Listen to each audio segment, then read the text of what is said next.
And welcome back. The Muslim community was offended by Kristin Mink's comments that 2 weeks ago, where she attacked a group of Muslim parents who were protesting that the Montgomery County School Board would not allow them to opt out of LGBT gender ideology being pushed on their kids in elementary school. Now, Kristin Mink, in an overly candid moment, said some Muslim families are on the same side of the issue as white supremacists and outright bigots. Now, the Muslim community was offended. Ms. Mink did apologize a few days later, but apparently the Muslim Council, Montgomery County Muslim Council, found it unconvincing. Laurie, as the Muslim Council pointed out, it's not only the Muslim community, but adherents to many faiths who have taken exception to the LGBTQ plus inclusive books in the curriculum and demanded a more sincere response to rectify the harm caused by her statements. Yeah, I thought that the letter that was written by the Montgomery County Muslim Council was excellent. They really had a well thought out letter that I think addressed their concerns. And I can see that Kristin Mink is trying to show that she has apologized and she's going to their events. There was an anniversary of their medical clinic, of a Muslim medical clinic that she attended and put on Twitter. And she's trying to show that she does care about the Muslim community. I guess that's somewhat of a good effort. However, she also offended a lot of other people besides the Muslim community, and I'm not feeling any apology from her on that. I mean, parents who want to opt out of sexual content being taught to their children should not be equated to white supremacists. That is just ridiculous, and I don't know why she feels like she has to have that thought in her head.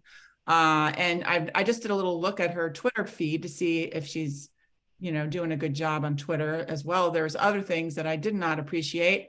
She still doesn't seem to get it. She retweeted a tweet about Moms for Liberty, which claims that they are a hate group.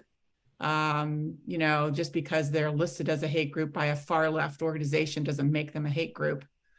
She retweeted something else that was considered false on PolitiFact, a story about Ken Saxton. And, and it goes on. So I feel like she hasn't really learned her lesson, and she really needs to work on her tweets to make sure she doesn't offend people. But I think she really does purposely want to offend white people. I mean, I really feel like she's picking on. Well, I want to go to Nancy, because, you, as a former council member, are these growing pains of an activist who has now transitioned to a legislator that, has, must take cognizance of the fact that she's not just speaking to the activist community any longer, but is really representing, a broader community now that she's in office. Well, it's interesting to watch. She is the only one of the new council members, I believe, who's never had a position in public like this. John Aluki, while not elected or appointed, I believe, as an attorney, is used to speaking in public. We have a former head of the Germantown Chamber of Commerce. We have a former planning board member. We have a former mayor. And then we have Kristin. And I have to say, she's made the trifecta of mistakes. She's ticked off the Muslims. She's ticked off the Jews. She, of course, alienated the police. If you recall, she called for assistance when she had a flat tire. Now, I haven't read her Twitter feed, but ordinarily, within 6 months of assuming a public position, you learn to settle down. And one of the challenges, as an elected official, you represent everybody. That's right. The thing. You have to understand that there are people of very different views of every sort in your community, and you have to consider them as you speak. you need to think twice. This is not TV where, you know, one of us can say whatever's on our mind. That is a problem for her.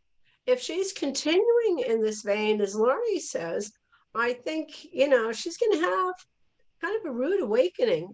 That's not what a legislator should be doing. It's one thing in the private sector on your own to say whatever's on your mind, alienate whoever, you don't care.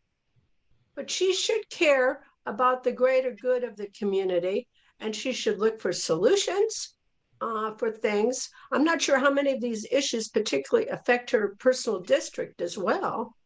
But it, you know, it is, she does have a position where she's going to be quoted.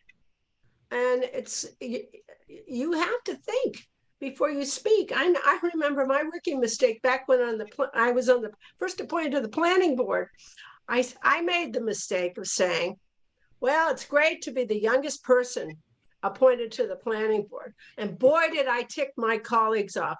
Back then I was 32, and I think they were the ancient ages of in their 50s or 60s. You know, and to me, they were, you know, elderly.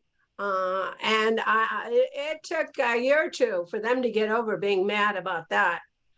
So we all in public office need to learn to temper our public comments. Well, and even privately these days, you know, nearly anything that you say can be recorded or taped or repeated under some circumstance. So you really have to be careful about what you say.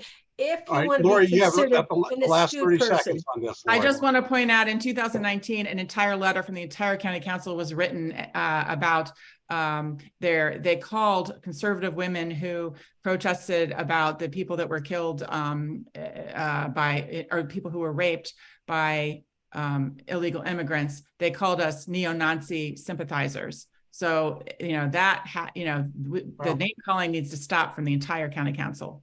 Well, thank you. I appreciate both your point of view, and we got to go to break. So stay tuned for parting shots.